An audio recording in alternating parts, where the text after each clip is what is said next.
नमस्कार। मैं संजय पांडे और आप देख रहे हैं समाज की बात। भिवंडी महानगर पालिका के परिणामों ने सबको उलझा करके रख दिया है और हमने अपने पहले दिन के विश्लेषण में बताया था कि किसी भी पार्टी को बहुमत मिलेगा नहीं, और हुआ वही कि जो सबसे बड़ा दल बन के उभरा था कांग्रेस 30, बीजेपी 22, शरद पवार 12, शिवसेना 12, समाजवादी 6, कोणार्क विकास अघाड़ी 4 और जावेद दलवी वाली पार्टी 3 और एक निर्दलीय। यह है भिवंडी में सीटों की स्थिति। तो हमने आपसे कहा कि किसी भी पार्टी को बहुमत नहीं मिला और सत्ता का जोड़ तोड़ यहां पर शुरू हो चुका है कि कौन किस तरफ जाता है। अब यह देखने वाली बात है। और हमने आपसे कहा था कि कहीं ना कहीं जो छोटी पार्टियां होंगी वही यहां पर निर्णायक होंगी और जो निर्दलीय होंगे। तो अब पूरा का पूरा खेल समझिए आप। किसी भी पार्टी का मेयर बनता हुआ नजर नहीं आ रहा है और कहीं ना कहीं छोटे दल की है उसकी भूमिका महत्वपूर्ण होने जा रही है। और हमने आपसे पहले भी कह दिया था, इसके पहले भी यहां पर जब कांग्रेस बड़ी पार्टी थी तो वही कोणार्क विकास अघाड़ी जो कि 4 सीटों वाली पार्टी वही यहां की सरकार चला रही थी, वही यहाँ के महापौर बने हुए थे। और की बार भी गेंद कहीं ना कहीं उन्हीं के पाले में है।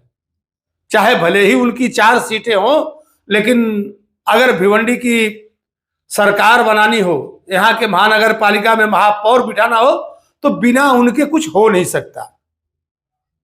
क्योंकि मैं इसके लिए आपको ये बता रहा हूं कि यहां पर जो छोटी पार्टी समाजवादी पार्टी, जिसके पास 6 नगर सेवक हैं, और ये 6 नगर सेवक अगर वाकई समाजवादी पार्टी के अंडर में होंगे या जो महाराष्ट्र के प्रदेश अध्यक्ष हैं अबू आसिम आजमी उनके अंडर में होंगे, तो वो कतई कांग्रेस से हाथ नहीं मिलाएंगे। क्योंकि उस कांग्रेस को जिसको समाजवादी पार्टी के विधायक रईस शेख चला रहे थे और कहीं ना कहीं उनके वजह से उसकी उतनी सीटें आई, तो इस समय अगर वो आपस में खार खाए बैठे होंगे तो फिर उनका गठबंधन होना मुश्किल ही नहीं नामुमकिन लगता है।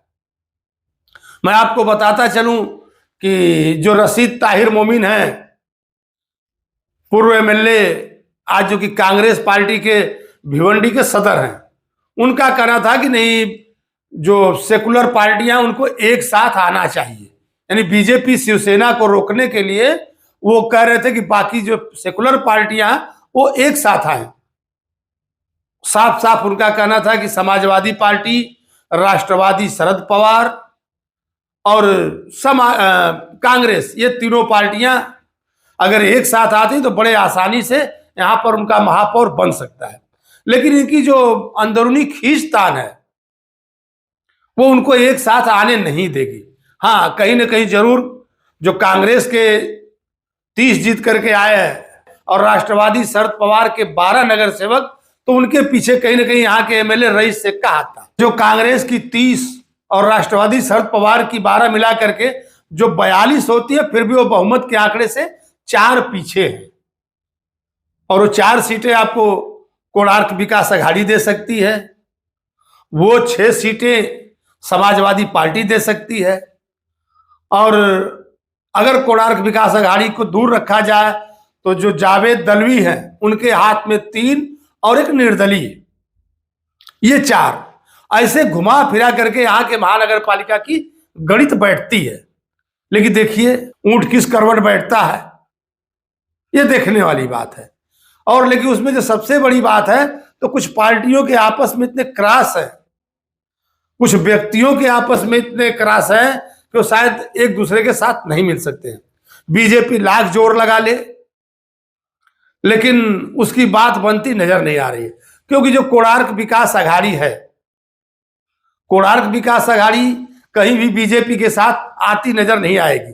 क्योंकि आप देखेंगे कि जो जावेद दलवी है उनकी भी पार्टी का कोई ठिकाना नहीं है।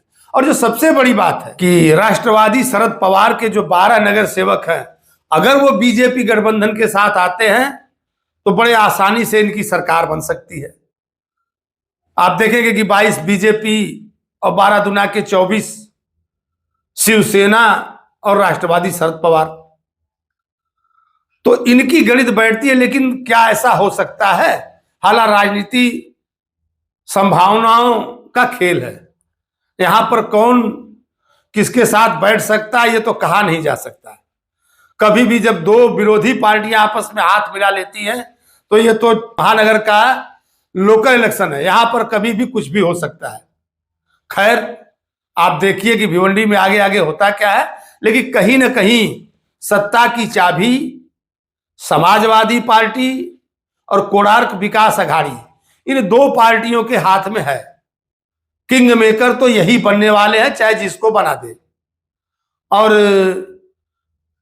हमने आपसे कहा कि सभी लोग अपनी जोर आजमाइश कर रहे हैं, कहीं ना कहीं पूरी जो पार्टियां हैं सभी अपना अपना मेयर बिठाने के लिए गणित बिठाने के चक्कर में लग गई है।